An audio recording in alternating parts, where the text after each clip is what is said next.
Welcome to the Sage's Wisdom Inner Transformation Show, the podcast where ancient wisdom meets modern living.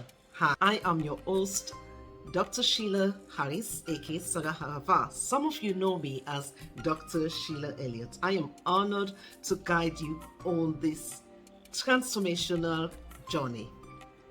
In this episode, we will be exploring ancient Kabbalistic wisdom on the subject of spiritual transformation, from ego to unity. This is a tall order. So we are going to be embarking on a transformative journey, one that guides us from the confines of the ego towards an expansive journey that embraces compassion. Don't we all need this? In this episode, I will explore how to let go of the ego-driven pattern that can open the door to a life of deep connection, sympathy, and collective well-being. I know I've said a lot there for you to take. Every one of us is born with a capacity for love and connection. Yet too often, we find ourselves caught in the web of the ego, the part of us that prioritizes me over we. Ego, with its insistence on separation and self-interest, creates barriers between us and the vibrant tapestry of humanity. Today, I want to share insight and practical strategies for moving from the state of isolation towards unity, a state where compassion, understanding, and togetherness flourish. So let's begin by understanding what we mean by ego. Yes, I still remember the first time I come across this terminology, and it was sometime in 2010 when I read a book called The Power of Now was introduced to me. And I read the book. Just the first few lines of the book mentioned the word ego. I was absolutely lost from that moment. It took me years for me to really come to terms and understand from the depth of my heart what ego means. So I'm not going to waste any more time on this. Let's dive into the subject of the ego. In its simplest form, the ego is our identity, our sense of self. It is what tells us I am separate, distinct, and in control of my own world. While having a strong sense of identity can be a source of empowerment, an overactive ego often leads to isolation. It leads to judgment and conflict. It filters our perceptions, making us focus primarily on our needs and desires, sometimes at the expense of recognizing the inherent worth in others. I wanted to just pause and digest what I have just said, because the ego is present in all of us.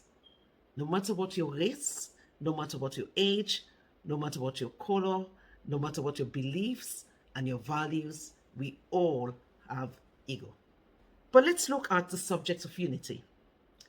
In contrast to the ego, unity is about recognizing that we are all interconnected. When we embrace unity, we see ourselves not as isolated individuals, but an integral part of a larger dynamic community. This shift from ego to unity is at the heart of compassionate living. It means moving from the mindset of me first to one where we become the priority. Yes. So the focus is not just on what I want, but rather what we want. It's collective. I wanted to pause and reflect on what I have just said, because we're going to delve deeper into this concept of ego and why we have to shift out of it to a level of unity and oneness and interconnectedness. Now, imagine a time when you felt utterly alone, perhaps when life's challenges seems insurmountable. In those moments, the voice of the ego might have whispered, I must protect myself at all cost. What if, instead, you could recognize that those feelings of isolation are temporary? What if you could reach out and find solace in a shared human experience? This is the essence of moving from ego to unity, transforming moments of isolation into opportunities for genuine connection. Let's break down the journey into 3 simple steps: awareness, release, and connection. Step 1: awareness. Awareness is the first step in any transformation. It requires us to look honestly at our thoughts, behaviors, and the ways in which our ego manifests in daily life. Ask yourself, in what situation do I feel most separated from others? When do I react with defensiveness or judgment? Often, these are the moments when our ego is most active. I want you to take a moment to reflect on your day. Was there an instance when you felt an internal tug of war, perhaps feeling that your needs were more important than those of someone else? Recognizing these patterns is not about self-criticism. It is about understanding the habitual patterns that keep you locked in a state of isolation. Awareness is the foundation upon which all transformation is built. It gives you the clarity needed to see where change is possible. I can almost certainly say that we can all do with pausing and reflecting on what we've just discussed. Nothing can change in us if we do not first recognize the patterns that blocks us from connecting with others. The thought patterns, the actions, so more often than not, impulsive actions, because we're wired up to think, feel, and act in a particular way, or sometimes feel, think, act in a particular way, albeit unconsciously. And this is the beginning of addressing the ego, shifting from the ego into the state of unity. Now let's look at release. Step 2, release. Once you've identified the areas where your ego dominates, the next step is to release those limiting patterns. Releasing the ego does not mean erasing your sense of self. Rather, it means letting go of the need to control every situation and of the constant comparison that leads to judgment. It is about embracing vulnerabilities, allowing yourself to be seen without the mask of perfections or self-interest. I so remembered when I began to recognize my own ego, the tendency to try and control events, the tendency to think harshly about others just because they don't form my point of view.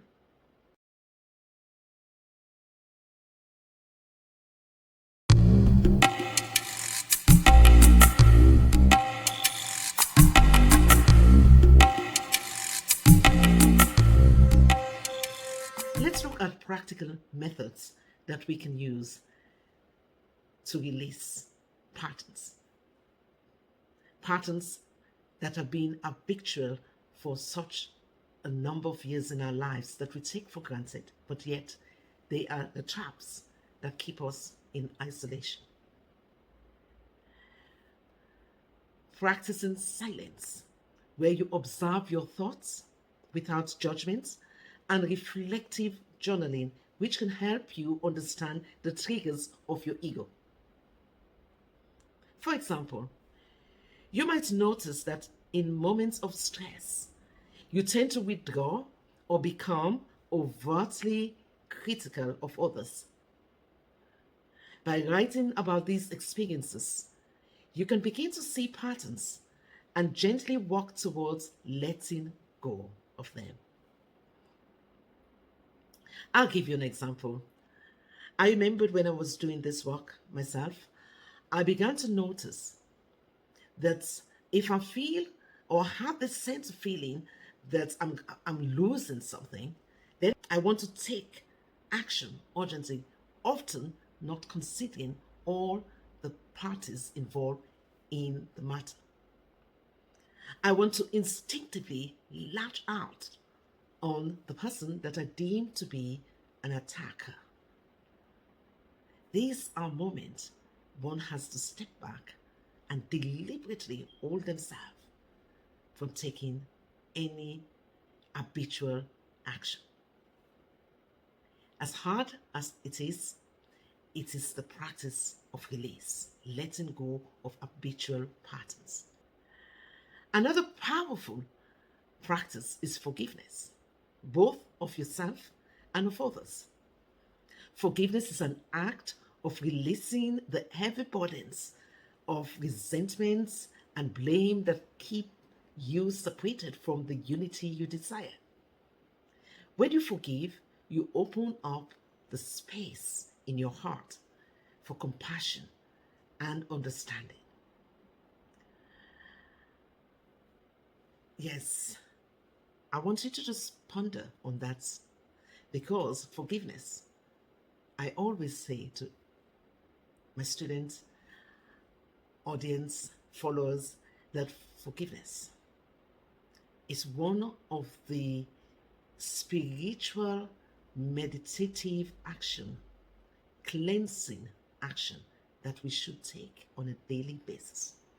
No matter how challenging it is to get on with others, we must always let go of all feelings of resentment on a daily basis.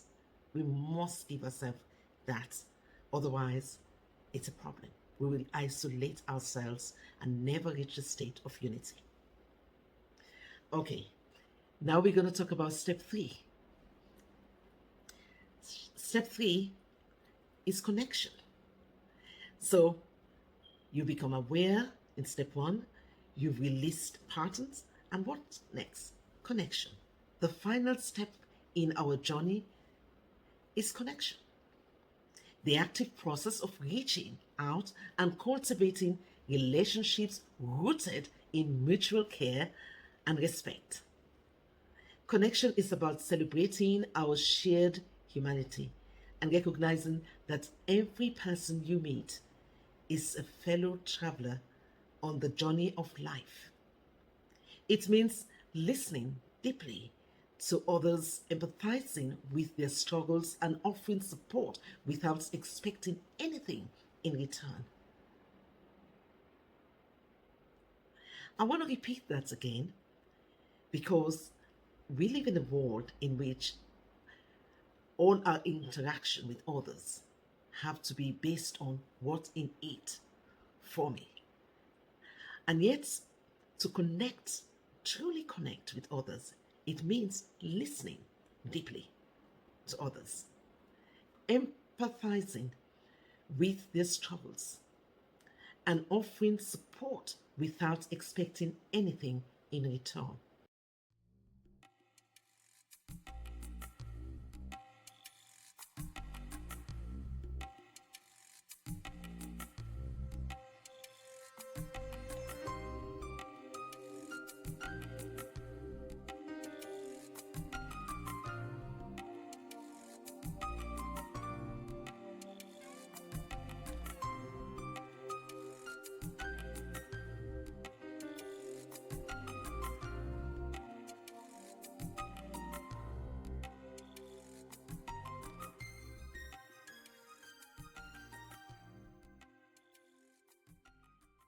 I would like to invite you now to reflect on few questions.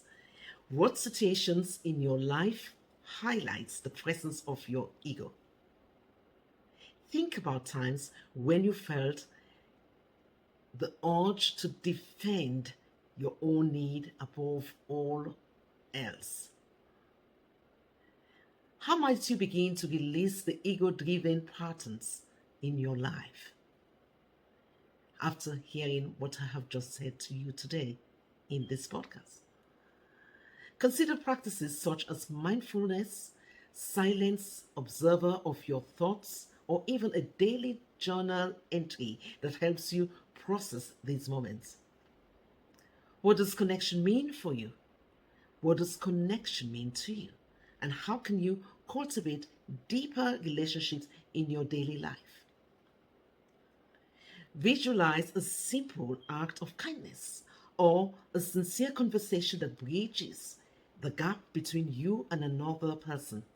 Take a few moments to sit with these questions and let your thoughts settle. Often, these reflections spark insight that guide you towards a more unified and compassionate way of living.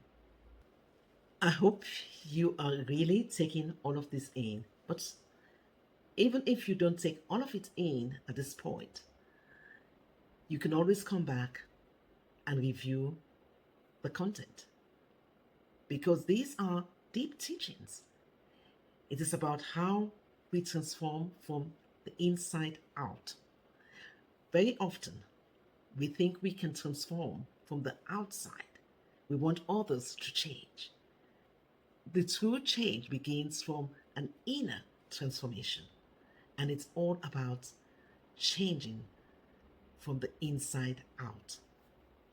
Now, let's review some actionable steps you can start implementing today. Step 1: intentional morning mindfulness. What does that mean? Begin your day with a brief, intentional mindfulness practice. Sit quietly, take a deep breath, and set an intention to recognize and release any ego-driven thoughts. Think about it as though you're cleaning your internal house, freeing it from all debris or dirt that could clog up and infect your space. Active listening is the second step. In your interactions today, practice active listening.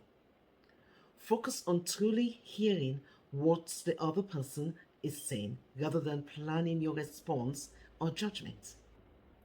I remember so well, years back, I attended a course called Active Listening.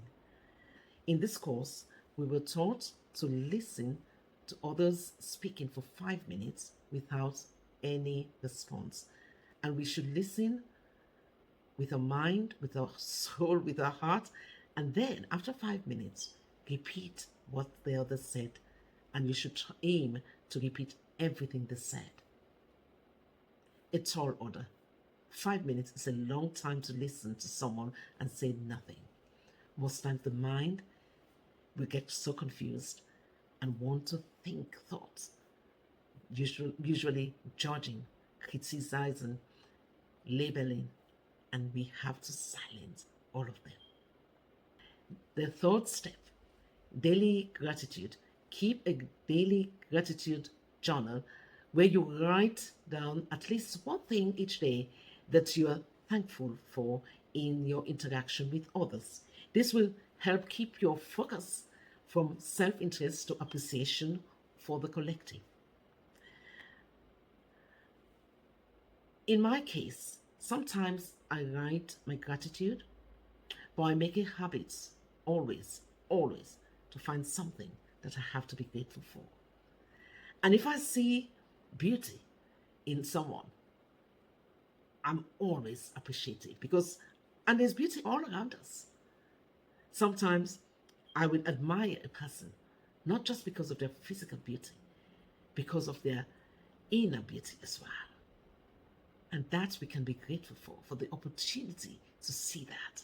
Never take anything for granted. Next, acts of kindness. Consciously perform one act of kindness, no matter how small it is. It might be the compliments that you give to someone, or a helping hand, a supportive conversation that you have with someone. Recognize that each act contributes to a larger web of connection. Evening reflection is the final one. End your day with a reflective practice. Think about how you responded to challenges. Did you act from a place of ego or from a desire for unity? Acknowledge your progress and set a gentle intention for continued growth. There are times you will get it all wrong. I do. I don't know about you. Don't beat yourself up. Just remember, the process is not about perfection, but rather about progress, the progressive steps that you make on a daily basis. These practices are like building blocks. Each one may seem small on its own, but together they form a robust framework that supports your transformation from ego to unity. Before we close today's episode, let's revisit our reflective question one more time. What triggers your ego? How have you noticed it affecting your relationships? What specific steps can you take tomorrow to move a little closer to unity and compassionate living? How can you create moments of genuine connection in your daily routine? Let these questions simmer in your mind as you go about your day. Remember, the journey from ego to unity is ongoing, a series of small, deliberate steps that gradually reshape your entire outlook to life. Thank you for joining me on today's exploration from ego to unity, the path to compassionate living. I hope you found these insights and practical strategies helpful as you work to dissolve the boundaries of the ego and embrace a life rooted in connection and compassion. Every moment is an opportunity to choose unity over division, empathy over judgment, and love over isolation. As you continue your journey, remember that transformation doesn't happen overnight. It is a continuous process of self-discovery, practice, and reflection. Each small act of mindful living brings you closer to a life where unity is not an ideal but a live reality. Till next time, keep your heart open, your mind curious, and your spirit committed to the beautiful work of transforming from ego to unity. May your path be filled with moments of deep connection, and may every interaction remind you of the infinite capacity of love that lies within. You have been listening to the Sage's Wisdom Inner Transformation podcast, focusing on From Ego to Unity, the path to compassionate living. If today's episode resonated with you, please subscribe, share, and join our community of listeners dedicated to fostering unity and compassion in everyday living. Stay tuned for more episodes as we continue to explore practical path to spiritual transformation and connection through the foundation of Kabbalistic ancient wisdom.